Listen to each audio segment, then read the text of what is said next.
ये विभाजन का राजनीति, सांप्रदायिक राजनीति आज बंद नहीं होने से ये भारत ही नहीं रहेगा। तो आप तो राजनीति करने आया है, आप तो देश की काम करने आए हैं, देश की जनता के लिए काम करने आए, आप धर्म को क्यों लेके आते हैं?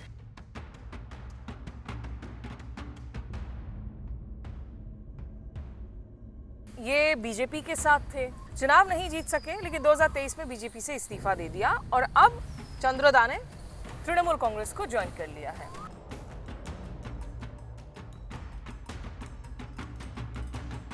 राजनीतिक दल का शायद विक्ट्री हो सकता है विभाजन करके, हिंदू मुस्लिम को डिवाइड करके, मगर देश की एक कंप्लीट डिफीट हो जाएगा।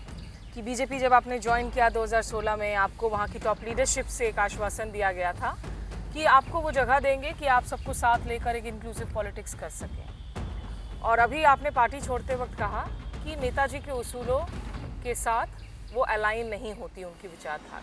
मगर नरेंद्र मोदी जी के से बातचीत के बाद हमको ये लगा कि हाँ, एक बार क्यों नहीं भाजपा में शामिल होके देश की सेवा के साथ हम जुड़ सके। उन्होंने स्पष्ट बताया कि देखिए, आप नेताजी को आदर्श में आप काम कीजिए। तो इसका माने क्या होता, नेताजी का आदर्श क्या है उन्होंने नहीं जानते हैं। हम लोग सब धर्म को सम्मान करते हैं, मगर राजनीति में सरकार चलाने का समय आपको धर्म को नहीं लेना है। भगत सिंह के लेगेसी को ओन अप करने की कोशिश करते हैं, जो कि एथिस्ट थे। आप नेताजी को लेकर जो है इतने सारे बातें करते हैं, तो ये क्या सिर्फ दिखावे के लिए है? ये तमाम फ्रीडम फाइटर्स को ओन अप करने की जो कोशिश है आज। हाँ, ये बात सही है। हम बहुत गर्व भी मेरा है कि हम नेताजी का परिवार में हम जन्म लिया, मगर हम नेताजी नहीं। शॉर्टकट इतिहास, व्हाट्सएप इतिहास पढ़ के राजनीति नहीं होता है। कैसे देख रहे हैं आप एसआईआर डिलीशंस का असर बंगाल के आने वाले चुनावों पर? हाँ, इलीगल माइग्रेंट्स है, खाली बंगाल में नहीं, सब राज्य में है। राजनीति का क्राइटेरिया बन गया आपको चोरी करना है। मोदी जी ने जो वार्ता दिया था 2014 में, हम खाने नहीं दूंगा, हम नहीं खाऊंगा, ना खाऊंगा, ना खाने देंगे, सब खा रहे। आज भारत में ममता दी एकमात्र नेता है जो सबको जोड़ता है। अभी समय आ चुका है उनको देश की लीडर। केमन वेस्ट बंगाल হবে? What kind of West Bengal do you want?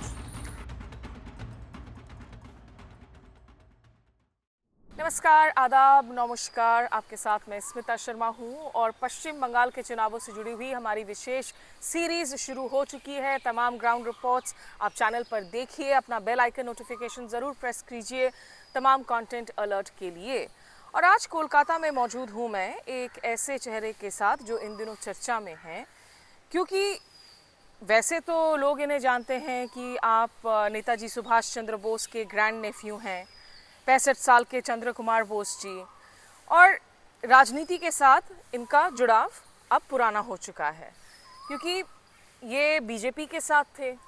इन्होंने विधानसभा चुनावों में अपनी किस्मत को आजमाया, आगे चल के 2019 के लोकसभा चुनावों में भी कोलकाता दक्षिण से बीजेपी के टिकट पर चुनाव लड़े, चुनाव नहीं जीत सके, लेकिन 2023 में बीजेपी से इस्तीफा दे दिया और अब चंद्रोदा ने तृणमूल कांग्रेस को ज्वाइन कर लिया है। आपकी ज़िंदगी का भी जो है एक नया इनिंग शुरू हुआ है सर। क्यों शुरू किया आपने इस पड़ाव को? देखिए, आज देश की सामने जो समस्या है हम देख रहे हैं, तो हमको चुप बैठने का अवसर नहीं है। सांप्रदायिक राजनीति, विभाजन का राजनीति, देश को फिर से बांटने का राजनीति शुरू हो गया है। पहले भी था, ऐसा नहीं है। सारे राजनीतिक दल विभाजन करते हैं, मगर वो एक सीमित रहते हैं। मगर अब जो दिख रहे हैं कि वोट के लिए ये विभाजन, अब जानते हैं ब्रिटिश ने डिवाइड एंड रूल पॉलिसी उन्होंने जारी किया था, तो हम लोग तो देश से ब्रिटिश को भगाया। मगर वर्तमान राजनीतिक दल एक ही पॉलिसी जारी करेगा वोट के लिए। राजनीतिक दल का शायद विक्ट्री हो सकता है विभाजन करके, हिंदू मुस्लिम को डिवाइड करके, मगर देश की एक कंप्लीट डिफीट हो जाएगा। सर, ये आप, हालांकि मुझे पता है कि ये सवाल आपसे पूछा जा रहा है और आपने कई इंटरव्यूज़ में कहा है कि बीजेपी जब आपने ज्वाइन किया 2016 में, आपको वहाँ की टॉप लीडरशिप से एक आश्वासन दिया गया था कि आपको वो जगह देंगे कि आप सबको साथ लेकर एक इंक्लूसिव पॉलिटिक्स कर सकें। और अभी आपने पार्टी छोड़ते वक्त कहा कि नेताजी के उसूलों के साथ वो अलाइन नहीं होती उनकी विचारधारा। लेकिन आप क्यों माने थे उनके आश्वासन? क्योंकि ऐसा तो नहीं है कि उनकी राजनीति नहीं है। वो आडवाणी जी के रथ यात्रा से शुरू करके बाबरी मस्जिद से लेकर बीजेपी का तो एक हिंदुत्व एजेंडा, वो तो कभी किसी से छिपा ही नहीं रहा। तो जब उस वक्त आपने उनका हाथ थामा था, आपका मन कैसे माना था? देखिए, मेरा परिवार, मेरा पिताजी अमियोनाथ बोस काफ़ी करीब थे अटल बिहारी वाजपेयी जी के साथ। हम भी काफ़ी बार उनसे मिल चुका है। तो अटल जी एक बहुत इंक्लूसिव लीडर थे। हाँ, भाजपा में थे, बात सही है, मगर उनका राजनीति कुछ अलग थे। मगर उस टाइम हम राजनीति में नहीं थे। हमको नौकरी करके ही परिवार को चलाने होते हैं, राजनीति में जाना उस टाइम उपाय नहीं था। अटल जी हमको एक बार पूछा भी था, आप आइए राजनीति कीजिए, देश को बचाइए, मगर हम नहीं जा सका उस टाइम। मगर ये भी सही है, नरेंद्र मोदी जी को जो दिशा उन्होंने दिखाया था 2014 में, एक प्रगति के रास्ते में भारत को ले जाने का, भ्रष्टाचार के खिलाफ उन्होंने कुछ एक्शन लिया था, तो हमको अच्छा लगा, तो हम उनसे मिले। उस टाइम नेताजी का जो फाइल्स वगैरह जो दबाया हुआ था, हमने उनसे बातचीत किया जी ये सब फाइल सार्वजनिक होना चाहिए, तो उन्होंने पॉजिटिवली रिस्पॉन्ड किया, अच्छा लगा। फिर हमने उस टाइम हम सोच रहा था एक अपना दल गठन करे। नेताजी का आदर्श, शरद चंद्र बोस मेरा दादाजी का आदर्श में एक दल आज़ाद हिंद पार्टी हमने सोचा था। तो इसके बारे में हम नरेंद्र मोदी जी के साथ बातचीत किया, तो उन्होंने बताया था देखिए 1600 पार्टी है भारत में, तो आपका शायद 1601 पार्टी बनेगा। अच्छा। तो इसमें कुछ ज़्यादा काम नहीं हो पाएगा, तो पूरा एक पार्टी गठन करने के लिए 10-15 साल लग जाता है।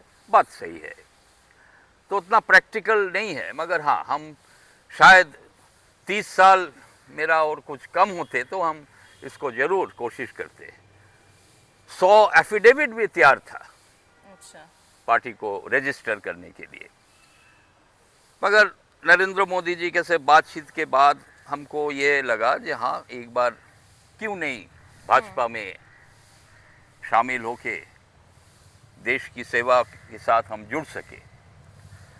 तो इसीलिए हम उनको पूरा ये विश्वास किया था, मगर हम उनको स्पष्ट किया था कि मेरा आदर्श, मेरा राजनीति सुभाष चंद्र बोस की आदर्श के ऊपर मेरा राजनीति है। जो धर्म निरपेक्ष राष्ट्र है भारत, ये तो संविधान बोलता है, मेरा बात नहीं है। आप संविधान में देखिए, India is a sovereign democratic socialist secular Republic. तो बीजेपी के आधे नेता तो यही आर्ग्यूमेंट देते रहते हैं ना कि सेक्युलरिज्म तो बाद में ऐड हुआ कॉन्स्टिट्यूशन में, ओरिजिनल हमारे संविधान में था नहीं। तो धर्मनिरपेक्षता को लेकर भी जो है, ऐसा नहीं है कि बहुत भरोसा उन्होंने बहुत पहले से जताया था और अब बदल गए हैं। नहीं, बात सही है। ये 1975 में ये सेक्युलर वर्ड ऐड किया गया था, मगर ये शब्द से कोई मतलब नहीं है। पूरा संविधान देखिए, उसका जो स्पिरिट है, spirit of the constitution and spirit of Bharat, India is secular. एक शब्द आप निकालिए डालिए, उससे कोई फर्क नहीं पड़ता। देश की जो मनोभाव है, इट इज सेक्युलर। अच्छा, सेक्युलर डज नॉट मीन ये आप धर्म में आप विश्वास नहीं करते। आपका जो फेथ है, हिंदू हो, मुसलमान हो, सिख हो, आपका फेथ आप पालन कीजिए। हम लोग सब धर्म को सम्मान करते हैं, मगर राजनीति में सरकार चलाने का समय आपको धर्म को नहीं लेना है।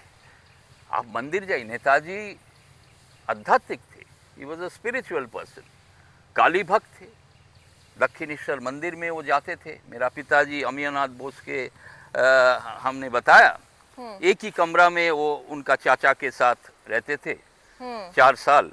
तो रात को उन्होंने चले जाते दक्षिणेश्वर मंदिर, माँ काली के सामने बैठ के उन्होंने मेडिटेट करते, एक शक्ति उनको मिलते थे। मगर कभी भी आज़ादी का लड़ाई में, राजनीति में कभी वो धर्म को नहीं लेके आया। तो यही मेरा राजनीति है, मेरा आइडियोलॉजी है। तो ये हम स्पष्ट बताया था। और उन्होंने हमको बोला, मोदी जी नहीं, जो केंद्रीय नेतृत्व है बीजेपी का, काफ़ी लोग से हम बात किए थे, उन्होंने स्पष्ट बताया, ये देखिए आप नेताजी को आदर्श में आप काम कीजिए। तो इसका माने क्या होता, नेताजी का आदर्श क्या है उन्होंने नहीं जानते हैं, और जानने से भी वो हमको मिसगाइड किया जरूर। हमने उनको ये दावा नहीं बोल सकते, इतना बड़ा पार्टी है, ये पूरा विश्व का सबसे बड़ा पार्टी है, तो हम कुछ दावा तो नहीं कर सकते, मगर हमने सजेस्ट किया आप एक आज़ाद हिंद मोर्चा बना लीजिए। अच्छा।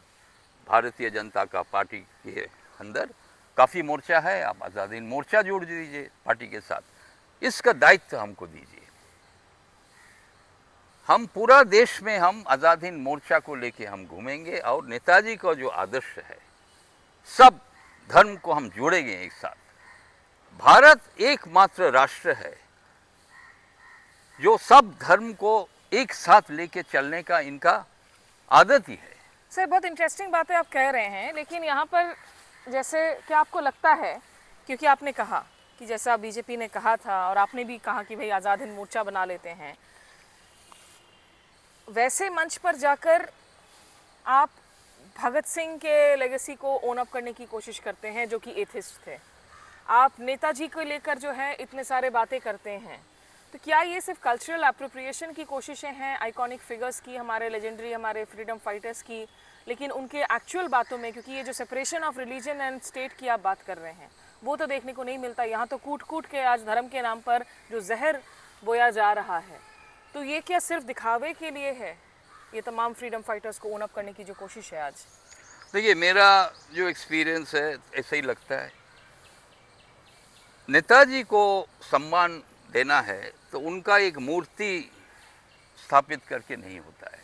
उनका एक म्यूज़ियम भी, आप लाल किले में एक म्यूज़ियम भी बना है नेताजी के बारे में, आज़ाद हिंद फौज के बारे में, अच्छी बात है, मगर ये सही सम्मान नहीं है।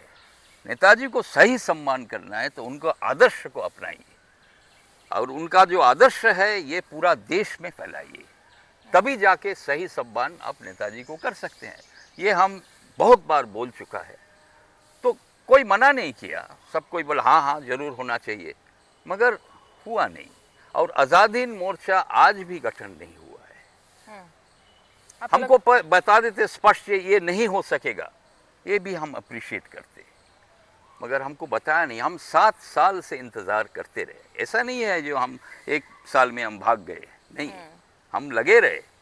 हमको चुनाव लड़ने के लिए बोला, हम देखिए हम लोग चुनाव लड़ने का उतना मेरा कोई इच्छा नहीं है, हमको थोड़ा काम करना है, भारत की जो मेरा देश की लोग के लिए कुछ करना हमको हम चाहते हैं। मेरा जो एक्सपीरियंस है कॉरपोरेट वर्ल्ड में, उसको हम थोड़ा देखें, कुछ देश की काम में आए, मगर वो मौका हमको नहीं मिला। हमको जो चुनाव में लड़े, हमको ये माननीय मुख्यमंत्री ममता बनर्जी के खिलाफ हमको चुनाव लड़ाया गया 2016 में। तो हम बोला भाई ये तो संभव नहीं है। चलो नहीं, आप भवानीपुर में आपका नेताजी का घर है, ये है, हम लोग सभी है, मगर हम तो नेताजी नहीं है। I am Chandra Bose. हाँ, ये बात सही है। हम बहुत गर्व भी मेरा है कि हम नेताजी का परिवार में हम जन्म लिया, मगर हम नेताजी नहीं हैं। हम मेरा तरफ से जो हो सकते हैं हम वो ज़रूर करेंगे। तो उस टाइम हम बताया था जी ये गलत है, हमको समय दीजिए, 2-3 साल हमको काम करने दीजिए, तब हम चुनाव लड़ेंगे। बट हम जनवरी में ज्वाइन किया और हमको मई महीना में बोला आप चुनाव लड़िए और आप जीत भी जाओगे। ये भी तो हमको मिसगाइड किया गया है। तो आज बीजेपी की पोजीशन क्या है? पिछले चुनावों में हमने देखा कि उनका वोट शेयर लगभग जो है 28 से 30% तक बढ़ गया था, और आज ऐसा लगता है कि कांग्रेस और सीपीएम पीछे है, लड़ाई बीजेपी तृणमूल के बीच में है। ये वही मोदी जी हैं जो ममता बनर्जी को दीदी ओ दीदी भी कहते हैं और जिसको लेकर विवाद होता है। और चंद्रोदा की भले ही हम बात करें तो क्विंटेसेंशियल जो हम कहते हैं बंगाली भद्रो लोग, वो आपकी एक छवि है। तो महिलाओं के मुद्दे पर एक तरफ जहां प्रधानमंत्री महिला आरक्षण बिल को लेकर स्पेशल सेशन ऑफ पार्लियामेंट बुला रहे हैं, दूसरी ओर दीदी ओ दीदी जैसे कमेंट्स देना, लगातार मंगलसूत्र मटन मांस को लेकर कमेंट्स देना, आप कैसे देखते हैं प्रधानमंत्री का रवैया महिलाओं को लेकर, और इस राज्य में क्या मैसेज जाएगा जहां एक महिला मुख्यमंत्री है? देखिए, हम भाजपा को बाहर से भी देखे हैं और अंदर से भी देखे हैं। बीजेपी का 1 पॉइंट एजेंडा है पोलराइजेशन। हाँ, इसमें फ़ायदा भी हो रहा है उनका। आप देखिए नॉर्थ इंडिया में, आप देखिए पोलराइजेशन, वोट बैंक राजनीति, विभाजन का राजनीति, उनको नंबर बढ़ा रहे, मगर देश को एक क्या बोलेंगे डिस्ट्रक्शन के रास्ते में आप लेके जा रहे हैं। 1947 में आप जानते हैं विभाजन हुआ था, भारत की बंटवारा हुआ था, बंगाल भी डिवाइडेड हुआ था। ये क्यों हुआ था? ये देश के प्रति जो नेता लोग थे उस टाइम में, देश के प्रति गद्दारी किया था। तो ये गद्दारी आज भी हो रहे है। और अब जो होगा, ये बंटवारा जो होगा, उस टाइम खाली बंगाल और पंजाब डिवाइड हुआ था। अभी जो अलग अलग राज्य जो है, अलग अलग राष्ट्र बन जाएगा। ये विभाजन का राजनीति, सांप्रदायिक राजनीति आज बंद नहीं होने से ये भारत ही नहीं रहेगा। तो भारत को ख़त्म करने का रास्ते में जो चल रहे, उसको हम कैसे समर्थन करें?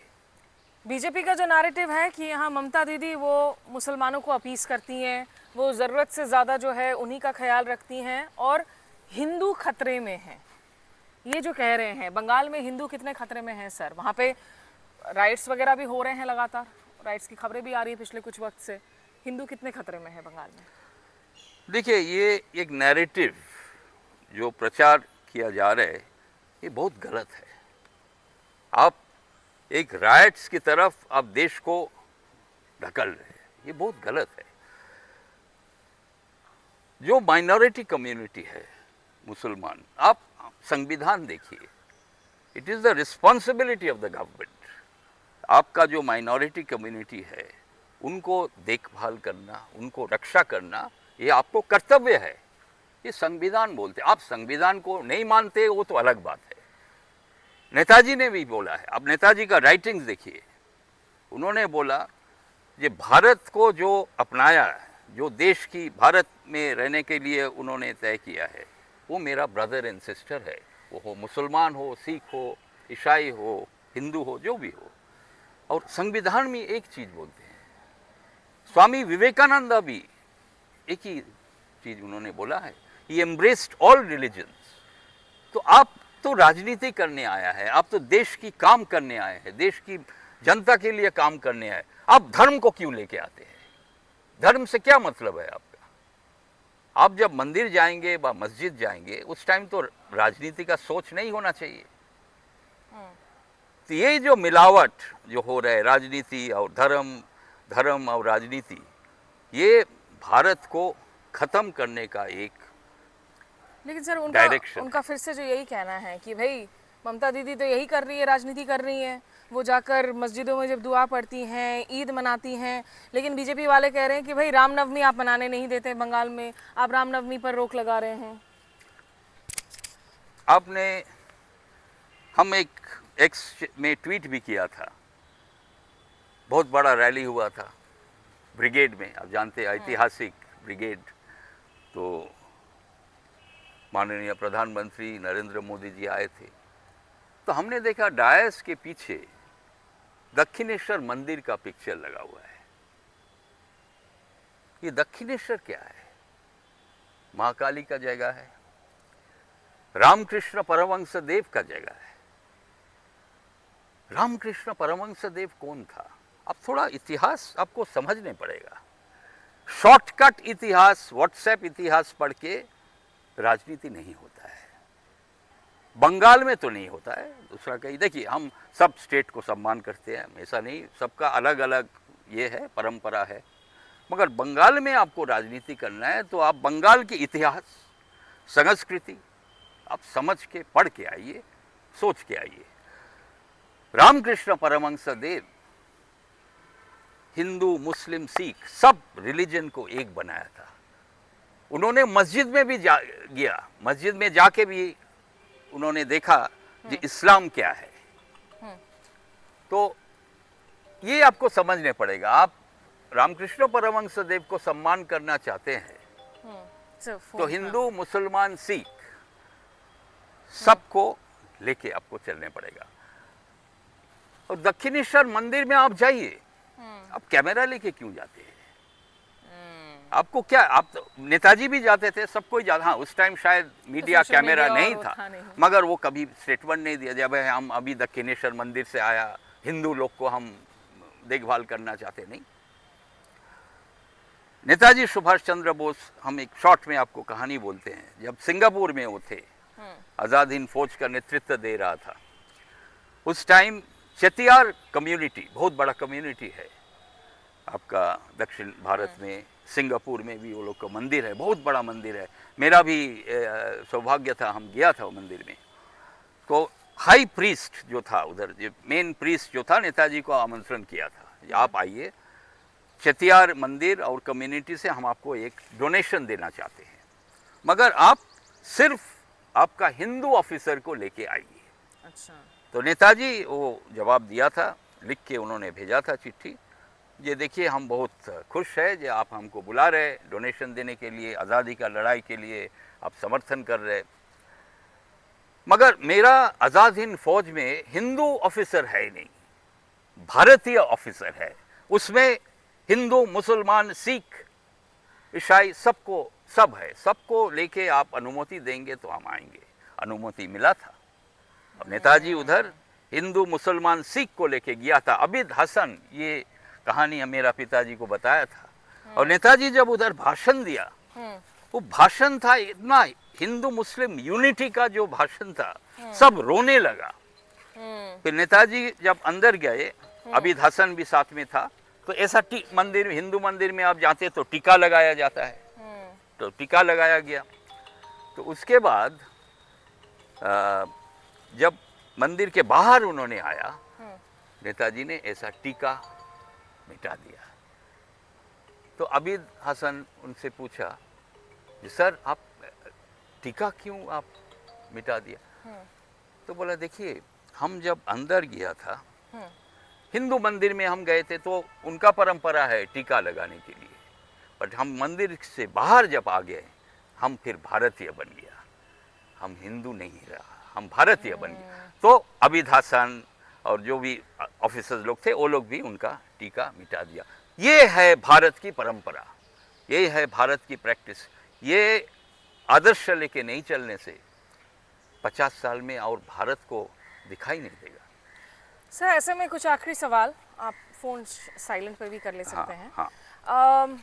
अब आपने भवानीपुर में टक्कर देने की कोशिश की थी ममता को, जैसा आपने कहा। इस दफ़ा भवानीपुर में उनके सामने शुभेंदु अधिकारी हैं, जो भवानीपुर से भी हैं और नंदीग्राम से भी हैं, और भवानीपुर भी उन सीटों में है जहां पर बहुत मास डिलीशंस हुई हैं। 90 लाख लोग बंगाल में वोट नहीं दे पा रहे हैं। अर्बन डेमोग्राफिक्स कोलकाता की सीटों में असर है। जो बॉर्डरिंग सीट्स हैं, मालदा, मुर्शिदाबाद की सीटें हैं, वहाँ पर अफेक्टेड है। विमेन वोटर्स वाले वोटर्स सीट्स पर अफेक्टेड है। कैसे देख रहे हैं आप SIR डिलीशंस का असर बंगाल के आने वाले चुनावों पर? पहला, चीज़ समझने पड़े। SIR is a very important exercise, ये होना चाहिए, ये बहुत गुरुत्वपूर्ण है, मगर जिस हिसाब से इसको किया गया है ये बहुत गलत है। 8 से 9 करोड़ आबादी है, जनता है बंगाल में, 6 महीना से 1 साल लगना चाहिए, और AI का माध्यम से ये नहीं होता है, आपको फिजिकली इसको करना है। काफ़ी सालों से SIR हुआ है, आपको पता भी चला SIR हो रहे, आपका घर में कोई आते हैं इलेक्शन कमीशन से, आपको डिटेल ले लेते हैं और चले जाते हैं, बन जाता है। वो स्पेशल नहीं होता था ना, ये स्पेशल है। हाँ ठीक है, स्पेशल माने क्या है, आप सबको आप हरासमेंट करोगे, is that the special thing? What is the special about? ये स्पेशल माने क्या है, जे हमको चुनाव जीतने का एक प्लेटफॉर्म है SIR, ये बात समझने पड़ेगा। निर्वाचन कमीशन, गवर्नमेंट ऑफ इंडिया, कोई भी सरकार, किसी को हक नहीं है जेन्युइन वोटर को, जो देश की नागरिक है, जो जेन्युइन वोटर है, उसको आप नाम काटने का हक आपको कौन दिया है? कोई नहीं दिया है। आपको आप लिस्ट बनाइए। हाँ, इलीगल माइग्रेंट्स जो है, जो उसको घुसपैठिया बोल के जो राजनीति हो रहे है, कितना घुसपैठिया है, वो लिस्ट कहाँ है? लेकिन वो तो बिल्कुल सेंट्रल ऑफ उनका एजेंडा है, नैरेटिव है कि हम बांग्लादेशीज को हटा रहे हैं, हम इलीगल इमिग्रेंट्स, हम रोहिंग्या को हटा रहे हैं, हम घुसपैठिया को हटा रहे हैं। रोहिंग्या का नंबर क्या दे रहे? 20 लाख रोहिंग्या है, पूरा विश्व में 20 लाख शायद नहीं है, तो बंगाल में आ गया। एक भी रोहिंग्या को आप मिलाइए ना। ये भाजपा का सब जो कैंडिडेट्स है घूम रहे पूरा बंगाल में, अब 10 रोहिंग्या को खड़ा करके एक पिक्चर लीजिए उनके साथ, कहाँ रोहिंग्या है? ये सब फॉल्स नैरेटिव है। हाँ, इलीगल माइग्रेंट्स है, खाली बंगाल में नहीं, सब राज्य में है, दिल्ली में नहीं है, पंजाब में नहीं है, सब जगह है, मगर बंगाल को आप क्यों इसको चुना है? और ये डायलॉग बहुत मजाक है, ये चुन चुन कर, ये शोले देखिए, शोले हम लोग देखे हैं, बहुत एंटरटेनिंग मूवी है, मगर ये एंटरटेनमेंट नहीं है, ये बहुत गलत है। आप ये सब डायलॉग देने से आपको वोट नहीं पड़ेगा, आपको वोट चला जाएगा। आप ये सब चुन चुन कर, ये सब शोले का डायलॉग आप दीजिए, ठीक है, मजाक में कीजिए, बट आप तो सीरियसली बोल रही है। चुन चुन के आपको वोट नहीं देगा लोग। ममता दी को देगा? क्योंकि बहुत सारे लोग ऐसा कह रहे हैं कि अब परिवर्तन चाहिए। कल हमें एक ड्राइवर कह रहा था कि अब लंबा वक्त हो गया, इसके पहले मैंने तृणमूल को दिया था, लेकिन अब लंबे वक्त से हैं, अब किसी और को चांस दे देते हैं। और तो बीजेपी आएगी तो क्या परिवर्तन करेगी राज्य में? बंगाली नहीं रहेगा। परिवर्तन माने क्या है? परिवर्तन is for the better, but ये अभी आप देखिए, परिवर्तन फॉर द बेटर, ये फ्रेज थोड़ा अभी हिल गया है, ये सही नहीं है। परिवर्तन होने से बेटर होगा नहीं, वर्स हो सकता है। तो स्टेटस को रहे, हमको जो लगता है स्टेटस को रहे। 34 साल हम लोग वाम फ्रंट को दिया था। हाँ, वो लोग काम भी किया है, ऐसा नहीं, जो आप एग्रेरियन आप बंगाल में देखिए, वो लोग काम किया है। हाँ, सिटी को निगलेक्ट किया है, जो भी है, मगर इंडस्ट्रीज, हाँ, इंडस्ट्रीज, यस, इंडस्ट्री को लास्ट में कोशिश किया था बुद्ध बाबू, तो he was a very tall leader, no doubt, मगर 34 साल में जो करना चाहिए था नहीं हो पाया। तो ममता दी तो अभी आया है, अभी उनको 34 साल नहीं हुआ है। 34 साल रहेंगी आपको लग रहा है? नहीं, देखिए, बंगाल की जनता चाहते हैं तो रहेंगे, मगर एक फॉल्स नैरेटिव दे के परिवर्तन नहीं होना चाहिए बंगाल में। पहले भाजपा को बंगाल का साइकी, बंगाल की सोच, बंगाल की जो भावमूर्ति है, इसको समझने पड़ेगा। आप तो बंगाल को समझने का कोशिश भी नहीं कर रहे, आप एक दूसरा नैरेटिव, एक दूसरा आइडियोलॉजी बंगाल के ऊपर थोप रहे। योगी आदित्यनाथ आकर रैली में बोल रहे हैं कि बंगाल में सिर्फ बंगाली भाषा में ही बात करेंगे, हालांकि वो बात खुद हिंदी में कर रहे थे। तो यहाँ पे बंगाल में क्या आपको लग रहा है कि जो अभाषी लोग हैं उनको ज़्यादा डोमिनेंस मिल रहे हैं? देखिए, बंगाली माने ये नहीं जो बंगाल में आपको बंगला में बात करना है। बंगाल में सब लोग है, ये पूरा कम्युनिटी यूनिटी है। इधर मारवाड़ी कम्युनिटी बहुत है बंगाल में, भवानीपुर में है, मगर वो लोग बंगला बोलते हैं। बंगला बोलने का ये बात नहीं है, बंगाल का जो सोच है वो समझता है, तो वो बंगाली है। आपका लैंग्वेज दूसरा हो सकता है, मगर आपका बंगाल का सोच, बंगाल का स्पिरिट आप समझे तो बंगाल आपको अपनाएंगे। मगर ये जो डेली पैसेंजर जो करते हैं, ये लोग बंगाल को सोच समझने की कोशिश नहीं कर रहे। और एक जो नैरेटिव इधर है, ये दिल्ली से बंगाल कंट्रोल होगा, इधर जो मुख्यमंत्री रहेगा वो एक पपेट रहेगा, वो दावा का गोटी रहेगा, उसको जो इधर जाओ उधर जाओ। तो ये कौन ऐसा मुख्यमंत्री बनना चाहते हैं? सर, तो एक आखिरी सवाल, यहाँ अभी आईपैक जो कि पॉलिटिकल कंसल्टिंग फर्म है, तृणमूल कांग्रेस का कैंपेनिंग संभाल रही है, उन पर लगातार हम देख रहे हैं रेड्स हो रहे हैं, अरेस्ट हुए हैं उनके टॉप ऑफिसर्स के, फाउंडर्स के। इन्फोर्समेंट डायरेक्टरेट कह रही है कि कोल स्कैम से जुड़ा हुआ मामला है, हवाला है, फंडिंग आई है, और बहुत स्पेकुलेशन तेज़ है कि आने वाले दिनों में तृणमूल कांग्रेस के बड़े नेताओं अभिषेक बैनर्जी पर भी इसकी आंच आ सकती है, उन लोगों को भी लपेटे में लिया जा सकता है। क्या ये भ्रष्टाचार के आरोप आपको लग रहा है स्टिक कर रहा है विद द पार्टी?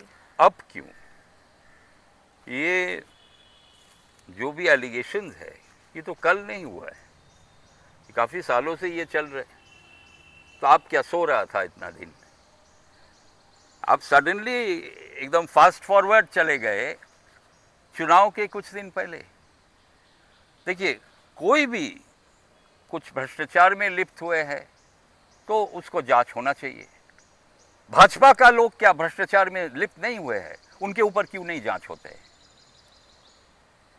और ये भी हम लोग देख रहे हैं, वॉशिंग मशीन का जो इम्पैक्ट, आपको पकड़ा जाएगा। देखिए, आज राजनीति जिस जगह में आ गया है, आप हाथ से चुन चुन कर आप निकाल सकते हैं कौन भ्रष्टाचार में लिप्त हुए नहीं है। राजनीति का क्राइटेरिया बन गया आपको चोरी करना है। मोदी जी ने जो वार्ता दिया था 2014 में, हम खाने नहीं दूंगा, हम नहीं खाऊंगा, ना खाऊंगा ना खाने देंगे, सब खा रहे। आप उनको क्यों नहीं पकड़ रहे? और आपने तो देश को बेच दिया। आप तो आज देश को बिजनेस पीपल चला रहे। हम नाम नहीं करना चाहते हैं, मेरा पास कोई प्रमाण नहीं है, मगर ये नैरेटिव बन गया पूरा देश में। ये सम इन्फ्लुएंशियल इंडस्ट्रियलिस्ट जो भी चाहते हैं, ठीक है, वो भारत सरकार देने के लिए तैयार है। तो क्रोनी कैपिटलिज्म है, बीजेपी की सांप्रदायिक राजनीति है, और नेताजी को लेकर सिर्फ सिंबॉलिकली जो है उनको ओन अप करने की कोशिशें, तमाम ऐसी बातें हैं जिस पर चंद्रदास से हमने बात की। ज़रूरी उन्होंने बातें भी कही कि भैया, आप सिर्फ बॉलीवुड के डायलॉग्स देने से बंगाल की संस्कृति को आप नहीं समझ सकते हैं। तो आखिरी में 30 सेकंड में सर, क्या एक तो आप फिर से चुनाव लड़ सकते हैं, और दूसरा, केमन वेस्ट बंगाल হবে? What kind of West Bengal do you want?